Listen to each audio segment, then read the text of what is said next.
What is up, YouTube? I'm here today going to show you guys the Lenovo ThinkPad X1 Carbon. This is the 5th generation X1 Carbon, because if you go to the bottom, it may not read it, is it? Probably not, but you know what I meant. It's actually the 5th generation. The camera, for whatever reason, won't show it, so yeah. So I got this thing actually for $50 at the PCC Flea Market back in February 2026. So the reason being is because since I have that amount of money, I have way more money than I actually had. I decided, you know what, let's go buy it, because that's actually the cheapest ThinkPad I was able to find at the flea market. So with that being said, let's get this started. So on the front, obviously you're not going to have anything on the front. And on the right, you'll have the headphone jack, which you can also use a microphone with a headset.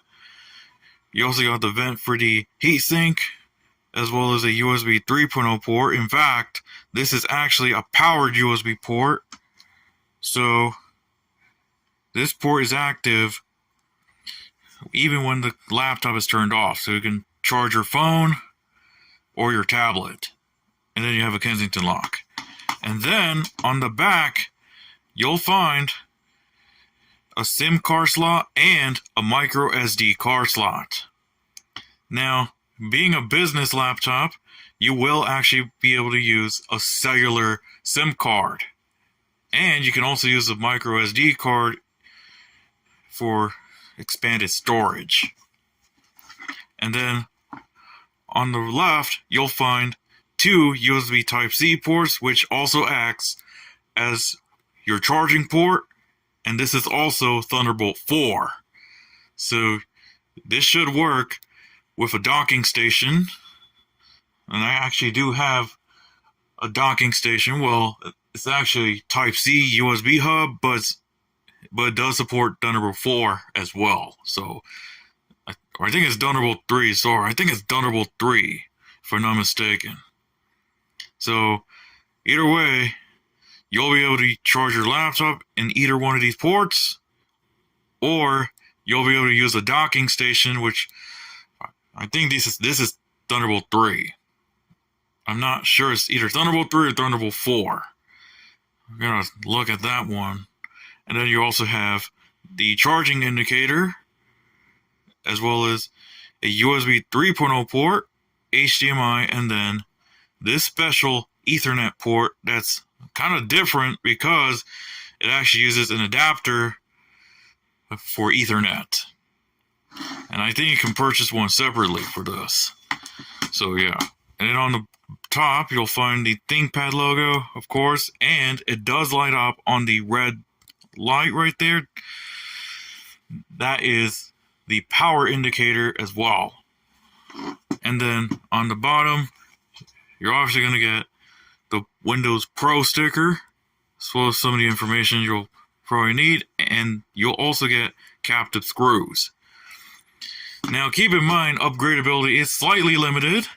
You'll be able to upgrade the SSD, which in this one is using an NVMe SSD, a 2280 size to be exact, but the RAM is soldered. So any RAM upgrades, unfortunately, you'll not be able to do, and that is the case with every X1 Carbon in this generation. And then inside you'll have a webcam, and then you also have the 14-inch display. This is not touchscreen. I think there was a version with a touchscreen, but again, this is an Ultrabook, so I wouldn't be surprised if this one didn't have a touchscreen. But of course, you have the Lenovo logo. This is actually a newer one, as well as the X1 Carbon designation. And then you actually have a backlit keyboard. So that's one big surprise to me, is that it actually has a backlit keyboard. So when it's dark, I'll be able to use the keyboard and actually make it brighter. So this is a backlit keyboard. You also have the track point, as well as the clicky buttons. And this is actually for scrolling. And then you have the Windows Precision touchpad. And of course, this is also going to act as single click, well, left click and right click. But it does have Windows Precision drivers, so you can do more with the touchpad. So there you go. And I kind of do like the design of the actual laptop, being this is a carbon. I think it's carbon, I think it's also magnesium. I'm not sure. I haven't looked actually much deeper into the ThinkPad. So there you go. So now let's get to the specs. Now this one has an Intel Core i7 7600U, which is a dual-core, single-threaded, it's not hyper-threaded, but it's 2 threads, so it's dual-threaded, if you want to call that. Either way, this is an Ultrabook, so it's obviously going to have the U designation on it, so this is going to be considered an Ultrabook.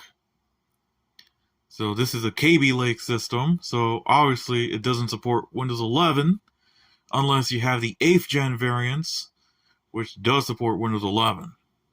Well, I think it's the 6th generation, to be exact. This one has 16 gigs of DDR, I think it's DDR3. So, yeah, again, this is soldered memory, so don't expect memory upgrades. And this one has a 1 terabyte M2 NVMe 2280 SSD. So, yeah, so that's actually going to perform much better compared to hard drives. So, it actually has an NVMe SSD. And this one's running Windows 10 Enterprise 64-bit.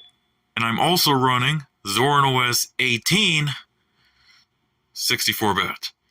But for the demonstration, I'm just going to do Windows. So with that, I'm going to boot it up, so I'll be back. Alright, let's go and boot it up. It boots up really quick. So let's go and start it up.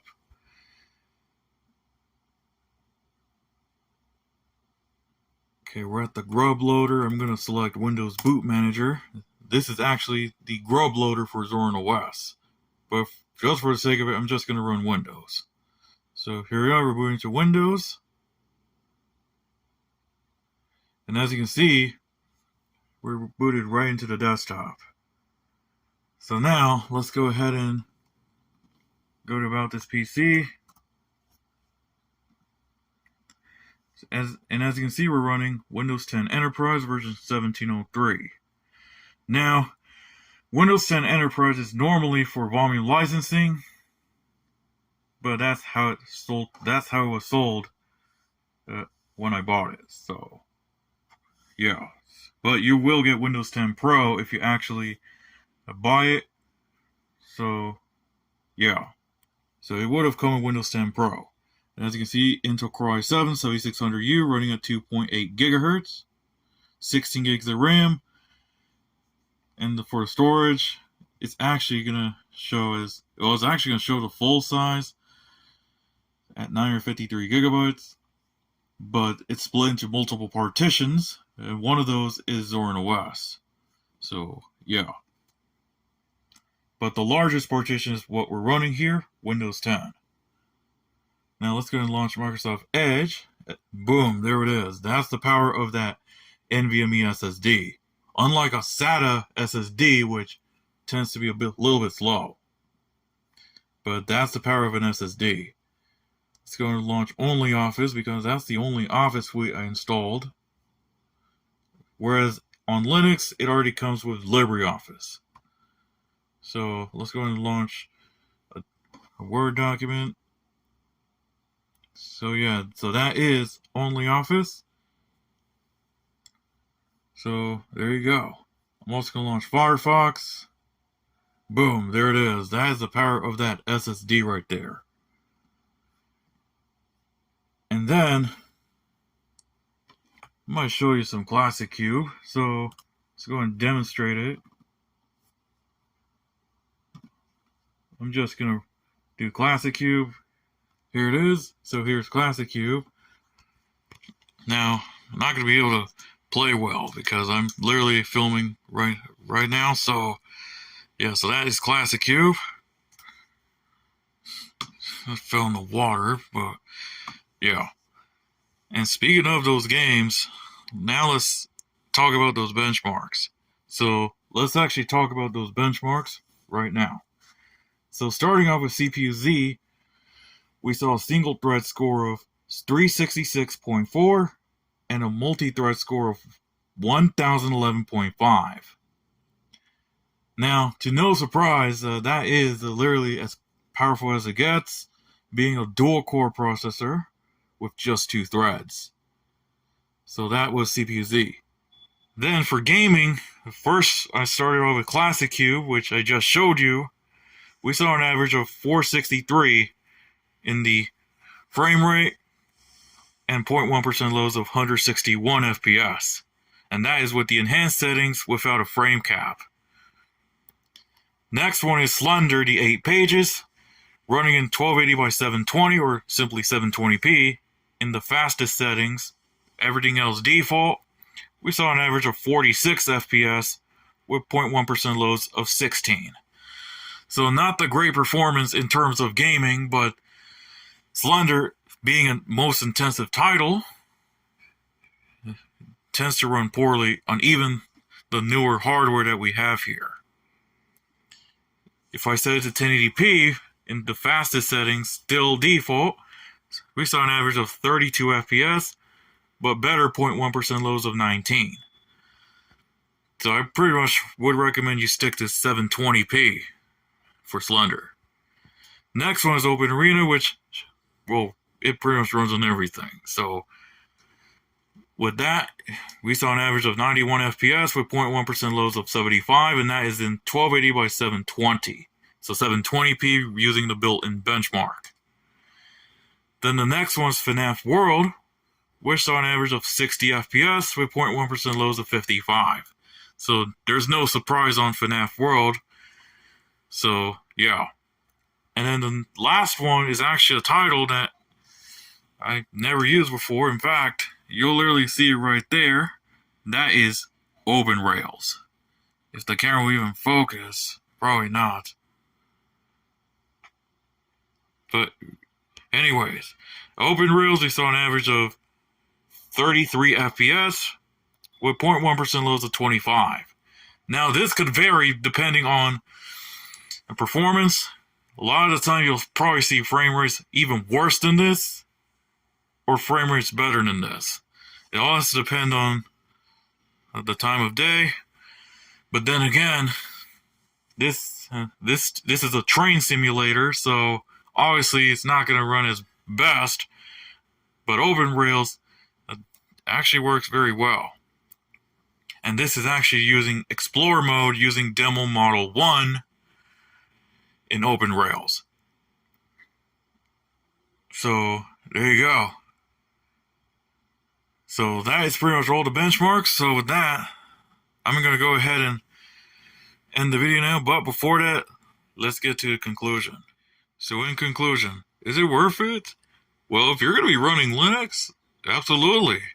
But for Windows, I probably would not recommend using Windows 11 on this type of hardware, unless you actually choose IoT Enterprise, LTSC, or the non-LTSC version.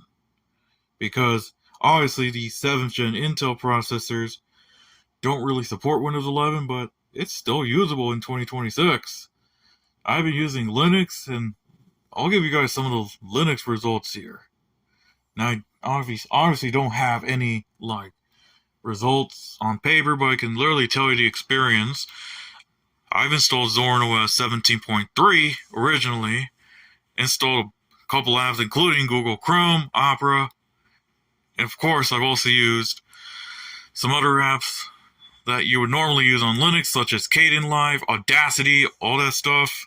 Even GIMP works on this.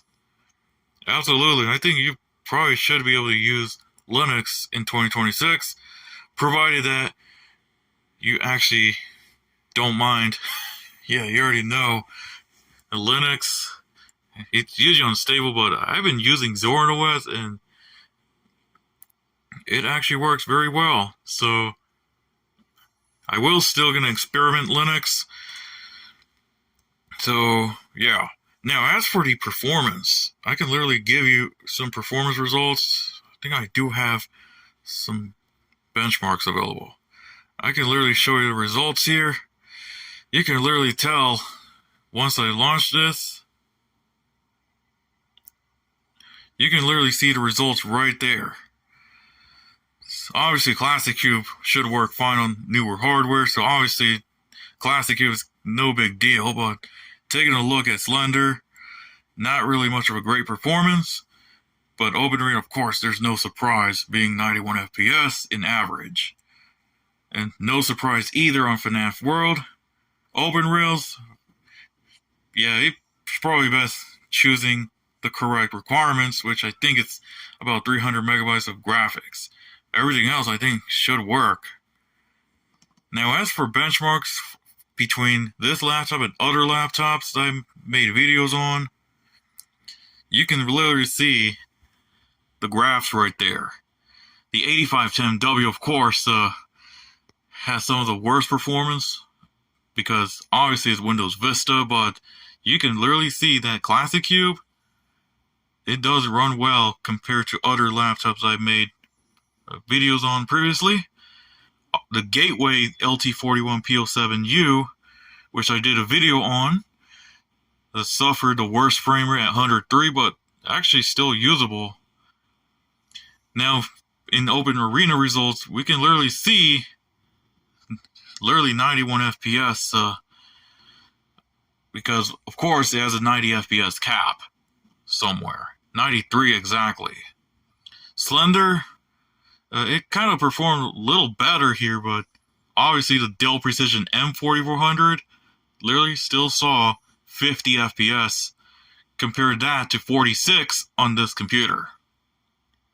And FNAF World's literally no surprise. Obviously, 0 FPS on the 8510W because obviously I think it's not compatible with Windows Vista. So, yeah. And I do have CPU results that I want to show you. I'm starting to include CPU results in this one. You can literally see every CPU that I've tested so far. I do have more CPUs being added as I've started benchmarking some systems with those CPUs in which I made videos on in the past. Now, compare that to the Core i7-7600U versus all the other processors. It literally outperformed every single processor on those laptops I made videos on.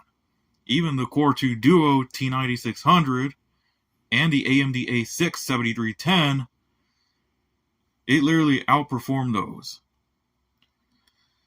So, yeah, so I would recommend at least a Kaby Lake processor if you want to go for Linux laptop in 2026, especially Zorin OS, which really worked well. Now, obviously, the Celeron performed even worse at 30 in the single thread and 60 in multi-thread. So, to no surprise, that Celeron could suffer major performance loss. But on this one with the Core i7, it literally works very well. So, there you go.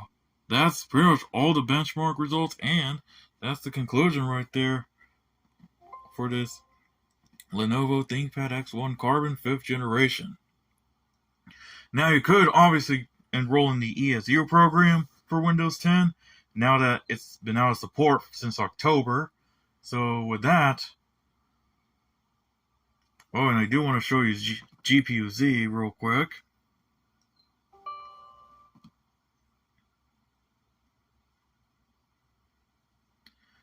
So as you can see, this is DDR3. So obviously, it's the Kaby Lake system. So of course, it's going to have DDR3 graphics. but I don't think it's unified memory, so yeah. And in case you're wondering about the memory, I'm not sure. Let me see. Memory. This is 1867 megahertz, so yeah. So with that, that's going to be it for the Lenovo ThinkPad X1 Carbon 5th generation. So that, I'm going to go ahead and wrap it up now. So thank you guys for watching. Please be sure to hit the subscribe button and also follow me on X at RubenIProducer17. And you can also follow me on Instagram at Ruben the Transit Fan. So that was it, folks. That's going to be the overview of the Lenovo ThinkPad X1 Carbon. I can also show you the backlit keyboard real quick. So yeah. Anyways, that's going to be it for the overview of the Lenovo ThinkPad X1 Carbon 5th generation. So I'll see you next time.